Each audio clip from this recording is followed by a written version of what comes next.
दिल्ली के रोहिणी में एक स्कूल के पास धमाका हुआ। आसपास की गाड़ियों के शीशे टूटे, दीवार पर सफेद पाउडर जैसी चीज दिखी। एफएसएल जांच में जुटी। दिल्ली में सीआरपीएफ स्कूल के पास धमाके की वजह से छोटा क्रूड बम भी हो सकता है। जरूरत पड़ने पर एनएसजी की टीम को भी बुलाया जा सकता है। जयपुर में आरएसएस के खीर वितरण कार्यक्रम में चाकूबाजी करने वाले आरोपी नसीब चौधरी के अवैध निर्माण पर चला बुलडोजर। प्रशासन पहले ही दे चुका था नोटिस। बहराइच हिंसा के आरोपियों के घर पर आज नहीं चलेगा बुलडोजर। 2 दिन पहले प्रशासन ने आरोपियों के घरों पर लगाए थे नोटिस। बहराइच में खुद ही लोगों ने तोड़ा अवैध निर्माण। घर और दुकानें भी खाली कर दी गई हैं। दिल्ली में तेजी से बढ़ रहा है वायु प्रदूषण। दिल्ली में औसत AQI 270 के करीब। सुबह आनंद विहार में हवा की स्थिति सबसे ज्यादा खराब। आनंद विहार में एंटी डस्ट अभियान का जायजा लेने पहुंचे दिल्ली के मुख्यमंत्री आतिशी। मंत्री गोपाल राय भी रहे मौजूद। दिल्ली में हवा से लेकर पानी तक है प्रदूषित। दिल्ली की यमुना नदी दिखाई दिए जहरीले झाग। यमुना में झाग की वीडियो वायरल। हरियाणा में नहीं थम रहा है पराली जलाने का सिलसिला। कैथल में खतरनाक हुआ वायु प्रदूषण। AQI 350 के पार होने पर सुप्रीम कोर्ट ने कैथल और कुरुक्षेत्र की डीसी को तलब किया। पंजाब सरकार के दावे हुए फेल। किसान जमकर जला रहे पराली। लुधियाना समेत कई जिलों में किसानों ने जलाई पराली।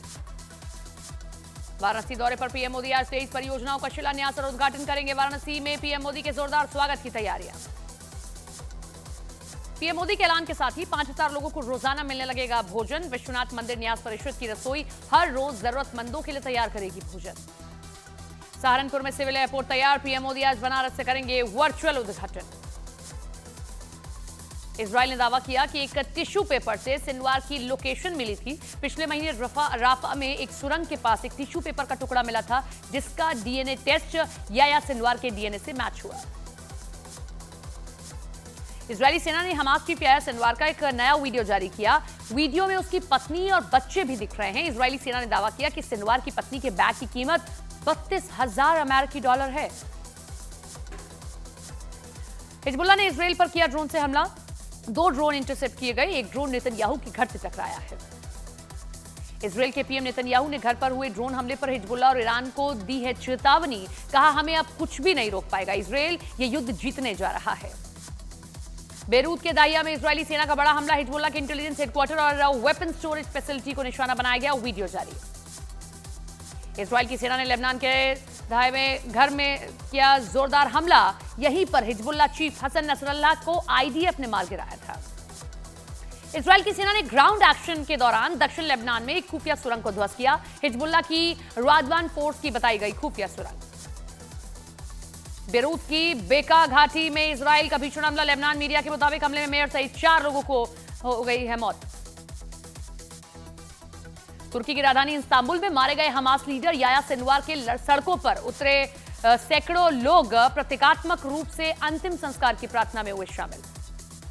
हिजबुल्लाह और इजरायली जंग के बीच अमेरिका ने जताई बेरूत पर हमले कम करने की इच्छा। ऑस्टिन बोले, गाजा की तरह यहां भी आम लोगों के हताहत होने की संख्या बहुत ज्यादा है। गाजा और लेबनान में ऑपरेशन के दौरान मरने वाले इजराइल के सैनिकों की संख्या बढ़ी है। अब तक 747 इजरायली सैनिक मारे जा चुके हैं। महाराष्ट्र विधानसभा चुनाव के लिए आज बीजेपी कर सकती है अपनी पहली उम्मीदवारों की सूची जारी। 107 उम्मीदवारों के नाम का हो सकता है आज ऐलान। महाराष्ट्र विधानसभा चुनाव को लेकर आज कांग्रेस सीईसी की अहम बैठक है। खड़गे, राहुल गांधी समेत महाराष्ट्र के नेता शामिल होंगे। बीजेपी ने झारखंड के लिए पहली सूची में 66 उम्मीदवारों के नामों का ऐलान किया है। जेएम से आए पूर्व सीएम चंपाई सोरेन सरायकेला से होंगे बीजेपी के उम्मीदवार। बाबूलाल मरांडी को धनबाद से मिला टिकट। झारखंड की जमशेदपुर सिंहभूम से बीजेपी ने अर्जुन मुंडा की पत्नी मीरा मुंडा को प्रत्याशी बनाया है। सीता सोरेन को जामताड़ा और गीता कोड़ा को जगन्नाथपुर से टिकट मिला है। झारखंड में महागठबंधन में सीट बंटवारे पर आरजेडी नाराज है। राज्यसभा सांसद मनोज झा ने कहा कि दुख के साथ कहना पड़ रहा है कि एक तरफा फैसला लिया गया। राहुल गांधी और हेमंत सोरेन की मुलाकात में निकला फॉर्मूला। 70 सीटों पर लड़ेंगे जेएमएम और कांग्रेस। आरजेडी और लेफ्ट के लिए छोड़ी गई हैं 11 सीटें। हैदराबाद के श्री मुत्तलम देवी मंदिर में मूर्तियों के खंडित किए जाने के विरोध में प्रदर्शन। पुलिस ने प्रदर्शनकारियों पर किया लाठीचार्ज। सिकंदराबाद में प्रदर्शनकारियों पर लाठीचार्ज के बाद पीड़ितों से मिलने पहुंचे केंद्रीय मंत्री संजय कुमार। कहा, पुलिस का रवैया गलत है। उत्तराखंड के चमोली प्रशासन ने मंदिर के रास्ते पर आने वाली मांस की दुकानों को किया सील। लोगों ने जताई नाराजगी। नहीं थम रहा है फ्लाइटों को बम से उड़ाने की धमकी मिलने का सिलसिला। शनिवार को फिर कई एयरलाइंस को मिली है धमकियां।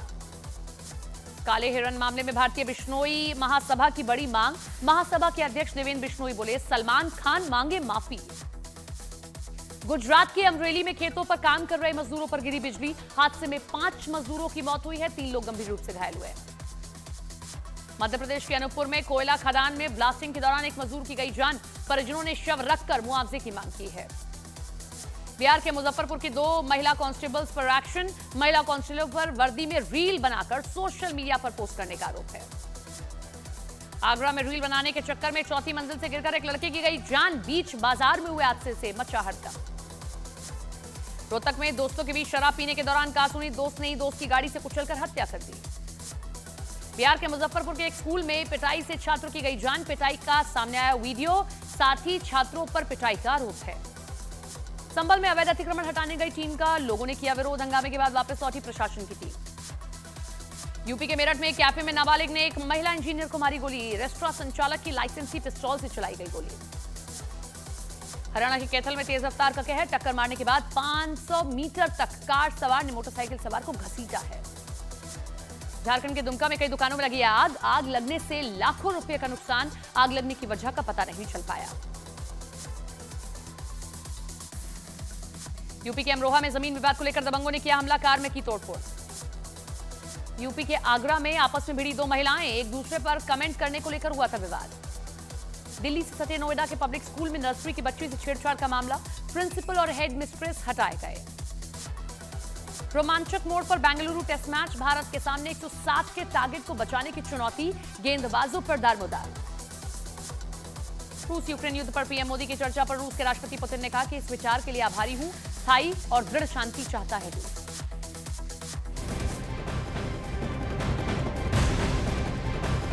खबर दिल्ली से, जहां रोहिणी के प्रशांत विहार इलाके में धमाका हुआ और बताया जा रहा है कि यह सीआरपीएफ के स्कूल की दीवार के पास ही धमाका हुआ है। सूत्रों के हवाले से खबर है कि धमाके में लो इंटेंसिटी बम के इस्तेमाल की संभावना है। साथ ही धमाके वाली जगह से सफेद पाउडर बरामद हुआ है। डीसीपी रोहिणी अमित गोयल के मुताबिक बताया गया कि एक्सपर्ट को बुलाया गया है। धमाके से आसपास खड़ी गाड़ियों के शीशे भी टूट गए हैं। किसी भी वक्त एनएसजी की टीम भी मौके पर पहुंच सकती है। दिल्ली पुलिस की टीम आसपास की सीसीटीवी खंगालने में जुट चुकी है। बड़ी खबर आप देख रहे हैं, दिल्ली के रोहिणी में ये सब कुछ हुआ है, जहां पर प्रशांत विहार इलाका और सीआरपीएफ के स्कूल की दीवार के पास ये धमाका हुआ है। और इसीलिए देखिए शक और गहरा जाता है कि क्या जानबूझकर ये जगह चुनी गई। लो इंटेंसिटी के जो बम होते हैं, जिनकी इंटेंसिटी बहुत ज्यादा नहीं होती, बहुत नुकसान नहीं पहुंचा सकते हैं, लेकिन लो इंटेंसिटी का बम ये था। और जो आसपास गाड़ियां खड़ी हुई थी उनके शीशे तक टूट गए हैं। मौके पर एनएसजी किसी भी वक्त पहुंच सकती है और मौके पर सफेद पाउडर भी बरामद हुआ है। डीसीपी रोहिणी अमित गोयल ये कहते हैं कि एक्सपर्ट को बुला दिया गया है और धमाके से आसपास की जो गाड़ियां थी शीशे टूट गए हैं। हम आपको 2 तस्वीरें दिखा रहे हैं ताकि इस खबर की समुचित तस्वीर आपको क्लियर हो जाए। पहली तस्वीर, मौके पर पुलिस बल दल तैयार है और एफएसएल की टीम मौके पर मौजूद है। और रोहिणी दिल्ली की उस वक्त की तस्वीर, या तो कोई सिलेंडर फटा है या कोई क्या कहते हैं बिल्डिंग गिरी है, ऐसा लगा। क्योंकि ट्रांसफार्मर भी फटता है तो इतनी तेज़ आवाज़ कभी नहीं आती। जब फटा देखा तो यहाँ पे पूरा धुएं का गुब्बार था, पूरा धुआं का। बहुत देर तक रहा, कम से कम 10 मिनट तक धुआं रहा पूरी तरह। किसी को भी समझ नहीं आया। यहाँ पे आप देखोगे तो यहाँ पे जो सामने दुकानें हैं उनके ऊपर के शीशे भी टूटे हुए हैं, उनके नाम भी हिले हुए हैं। और अभी भी देखो नीचे शीशे का आपको पार्टिकल्स मिल जाएंगे। जो चश्मदीद हैं उनको सुन रहे थे आप, और वो आपको गवाही दे रहे हैं कि देखिए किस तरीके से बहुत तेज धमाका था और बहुत तेज आवाज सुनाई दी है। स्कूल के पास ये धमाका हुआ है। धमाके की जांच तेज कर दी गई है। आसपास की दुकानों के शीशे तक टूट गए हैं। लो इंटेंसिटी का जरूर था, लेकिन आप सोचिए कि अगर कोई व्यक्ति वहां पर मौजूद रहता तो उसको चोट आ सकती थी, उसको गंभीर चोटें आ सकती थी, जब आसपास की दुकानों के शीशे अगर टूट सकते हैं। और गवाह यही कह रहे हैं कि बहुत तेज आवाज थी। कोई दीवार या कोई बिल्डिंग गिरे उतनी भी तेज आवाज नहीं, उससे भी ज्यादा तेज आवाज थी ये। और ये 4 तस्वीरें, मौके पर पुलिस बल तैनात है। सीआरपीएफ स्कूल के पास ही विस्फोट हुआ है। सीआरपीएफ के अधिकारी भी मौजूद हैं मौके पर, दिल्ली पुलिस के अधिकारी भी मौजूद हैं, एनएसजी की टीम भी किसी भी वक्त वहां पर पहुंच सकती है। आनंद तिवारी हमारे साथ, हमारे सहयोगी लाइव ग्राउंड जीरो से जुड़ रहे हैं, सीधा उनका रुख कर लेते हैं। आनंद, क्या अपडेट दे रही है पुलिस आपको? लो इंटेंसिटी का जरूर था, लेकिन आसपास दुकानों के शीशे तक टूट गए हैं।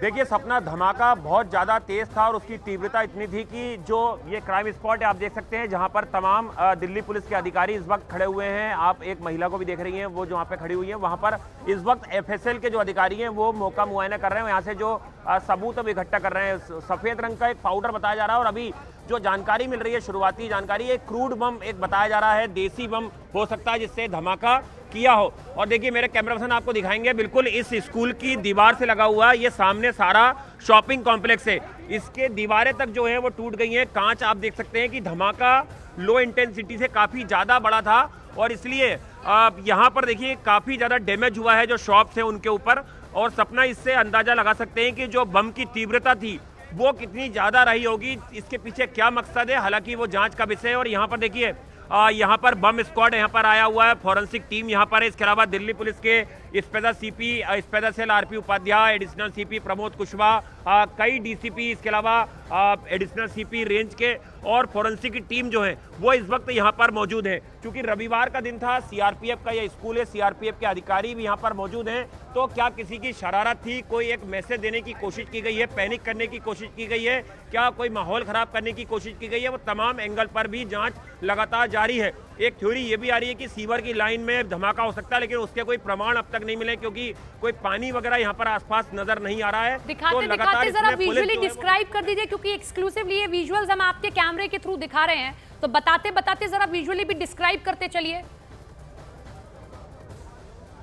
देखिए सपना, मैं बिल्कुल आपको दिखाता हूँ, ये रोहिणी सेक्टर 14 का सीआरपीएफ का ये स्कूल है, ये उसकी दीवार है और ये पूरी मेन रोड है सेक्टर 14 की, जहां पर कि मेरे कैमरा पर्सन आपको दिखा रहे हैं, जहां पर कर्डन ऑफ कर रखा है इस समय। और जहां पर जो पुलिस के अधिकारी हैं, स्पेशल सेल के अधिकारी हैं, वो यहाँ पर लगातार मौके पे मौजूद हैं। और इसी दीवार पर डैमेज हुआ है, कुछ आप जलने जैसा जो है वो भी यहाँ पर प्रतीत हो रहा है। और 7:45 के आसपास दिल्ली पुलिस को एक शख्स ने फोन करके जानकारी दी कि काफी तेज धुआं उठा, ऐसा लगा है कि कोई बम ब्लास्ट हुआ है। और उसके बाद कॉलर की कॉल के बाद जो है पुलिस तुरंत एक्शन लेती है। दिल्ली दमकल विभाग को करीबन 7:50 पर इसकी जानकारी मिलती है और उसके बाद जब पुलिस की टीमें यहाँ पर पहुँचती है तो जो मौका वारदात है उसको देख के ये साफ तौर पे अंदाजा लगाया जा सकता है कि जो ये धमाका था उसकी तीव्रता कितनी ज़्यादा रही होगी। आप देख सकते हैं आसपास ये एक यहाँ पर देखिए रेस्टोरेंट है, चाइनीज रेस्टोरेंट है, उसके बाहर देखिए जहाँ पर इस समय डॉग स्क्वाड जो है वो लगातार मौका मुआयना कर रहा है दिल्ली पुलिस का। वहाँ पर शीशे कितने ज़्यादा टूटे हुए हैं पूरा। वहाँ पर एक देखिए एक स्वीट्स का आउटलेट बाहर पे था वो पूरी तरह से टूट गया है। इससे आप अंदाजा लगा सकते हैं कि जो धमाके की तीव्रता थी वो कितनी ज़्यादा थी कि धमाका होता है बिल्कुल ठीक सामने सीआरपीएफ स्कूल की बिल्डिंग के दीवार पर, लेकिन जो धमाके की आवाज़ से आप देख सकते हैं आसपास के जो मार्केट में जो कांच लगे हुए हैं दुकानों पर, उनके शीशे तक जो है वो डैमेज हो जाते हैं, टूट जाते हैं। ये अपने आप में पुलिस के लिए काफ़ी ज़्यादा सरदर्द वाला है कि इतना बड़ा धमाका त्योहारों से पहले रविवार के दिन, वो भी सीआरपीएफ का स्कूल जहां पर कि सीआरपीएफ की खुद मौजूदगी रहती है। इसके अलावा यहां पर उनके गार्ड्स होते हैं, सीसीटीवी कैमरे होते हैं, उसकी मौजूदगी में कोई ये शक और गहरा रहा है। अगर ये किसी आम सी जगह पर होता तो शायद सवाल इतने खड़े नहीं होते, लेकिन सीआरपीएफ स्कूल के पास में ये सब कुछ हुआ है, इसीलिए जो शक है और वो गहरा गया है। ऐसे आपने बहुत सारे और भी केसेस देखे होंगे जहां पर शरारती तत्व ये सब कुछ कर देते हैं, लेकिन ये शरारती तत्व जैसा कुछ नहीं लग रहा है कि इतना बड़ा धमाका कि बगल वाली रोड की भी दुकानें टूट जा रही हैं, और वो भी इतनी हिम्मत किसी की हो जाए कि सीआरपीएफ स्कूल के पास ऐसा कर दे, अगर शरारती तत्व ही कर रहा है तो। देखिए सपना, दो बहुत महत्वपूर्ण चीजें हैं। एक तो सीआरपीएफ का स्कूल धमाके के लिए क्यों चुना गया, ये सबसे बड़ा एक सवाल है जिसको लेकर दिल्ली पुलिस की जांच लगातार जारी है। रविवार का दिन ही क्यों चुना गया जब स्कूल बंद होता है? क्या एक मैसेज देने की कोशिश की गई थी अगर ये वाकई में कोई फाउल प्ले है, मतलब कोई हादसा है, कोई साजिश है, तो क्या कोई संदेश देने की कोशिश की गई थी रविवार के दिन, एक मैसेज और एक पुलिस को चुनौती? उस एंगल पर लगातार दिल्ली पुलिस की जांच जारी है। और मैं तस्वीरों के साथ आपको बताता हूँ, यहाँ पर अभी महज 5 मिनट पहले तक जो है दिल्ली पुलिस स्पेशल सेल के तमाम बड़े अधिकारी जो हैं वो यहाँ पर मौके पे मौजूद थे। स्पेशल सेल एक एंटी टेरर यूनिट है दिल्ली पुलिस की जो आतंकवादी गतिविधियों पर भी काम करती है, और इस तरह के कई मामले जो हैं उसको दिल्ली पुलिस की स्पेशल सेल ने रूल आउट करा है, इन्वेस्टिगेशन की है। लोकल पुलिस भी यहाँ पर है, जो एफएसएल रोहिणी की टीमें हैं वो यहाँ पर मौके पे हैं। जो सफेद पाउडर की बात की जा रही है उस पर हमारी एफएसएल के कुछ अधिकारियों से बात हुई थी, उनका कहना है कि ये क्रूड बम हो सकता है, देसी बम हो सकता है, लेकिन इसकी तीव्रता काफी ज्यादा थी, लो इंटेंसिटी से ज्यादा तीव्रता का यह धमाका था। और उसके सबूत सीधे सीधे आप देख सकते हैं। धमाका इस तरफ होता है रोड के पास, और रोड के सामने वाला जो मार्केट है उसमें कई दुकानें जो हैं उनके शीशे डैमेज हो चुके हैं। ये धमाका अपने आप में दिखाता है कि आवाज उसकी कितनी ज्यादा तेज रही होगी धमाके की। और जब ये धमाका हुआ तो आसपास के लोग भी घबरा गए। जो कॉलर था उसने भी बोला कि ऐसा लग रहा है कि कोई बम ब्लास्ट हुआ है। और इसीलिए यहाँ पर दिल्ली पुलिस के तमाम बड़े अधिकारी यहाँ पर पहुंचते हैं, क्योंकि दिल्ली लगातार पहले से ही हाईलाइट पे रहती है। और चूंकि दीपावली का मौका है, कुछ दिनों के बाद दीपावली है, त्योहारों का सीजन है, ऐसे में अगर सीआरपीएफ के स्कूल को चुना जाता है धमाका करने के लिए तो उसके पीछे क्या मकसद है, क्या वजह है, और अगर ये किसी की साजिश है तो वो लोग कौन है, क्या मकसद से यहाँ पर धमाका करने के लिए लोग पहुंचे थे। दिल्ली पुलिस ने आसपास के जितने भी सीसीटीवी फुटेज है, नाम ले रहे हैं बार बार कि क्रूड बम ऐसा होता है। बहुत क्राइम की स्टोरीज आपने कवर की है, जरा आप अगर एक्सप्लेन कर पाएं कि ज्यादातर ये क्या देसी उसमें ही इस्तेमाल होता है। और ये भी हमें याद रखना होगा कि दिवाली के दौरान ऐसे पटाखे और ऐसी चीजें आती हैं तो क्या ऐसे में भी यूज हो जाता है? थोड़ा सा आप अगर एक्सप्लेन कर पाए हमारे दर्शकों को आसान भाषा में, ये क्रूड बम क्या? देखिए सपना, जो क्रूड बम होता है वो एक तरीके से देसी बम होता है, लेकिन ये जैसे हम आतिशबाजी में पटाखे इस्तेमाल करते हैं उस तरह का नहीं होता है। ये बात हमने एफएसएल और दिल्ली पुलिस के अधिकारियों से पूछी, उनका कहना है कि ये सुतली बम जैसा कोई धमाका नहीं लग रहा। अगर सुतली बम जैसा धमाका होता तो इतना डैमेज जो आसपास के शॉप पर हुआ वो नहीं होता।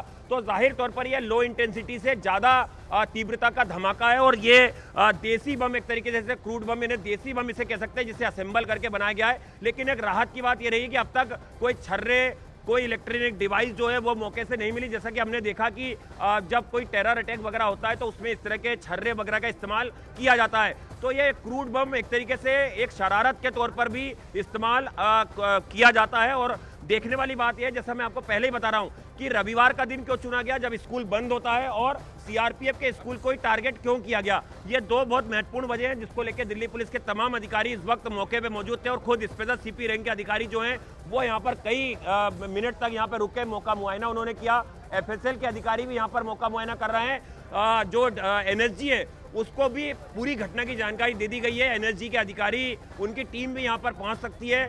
और अगर एनएसजी की टीम यहाँ पर पहुँचती है तो उसके बाद ये देखना होगा कि वो किस तरह के एग्जिबिट यहाँ पर बरामद करती है। हालांकि कोई भी मौके से कोई भी ऐसी चीज नहीं मिली है जिससे कि जांच करना बहुत जरूरी है आनंद, और बहुत अहम जानकारी आप हमारे साथ में साझा कर रहे हैं।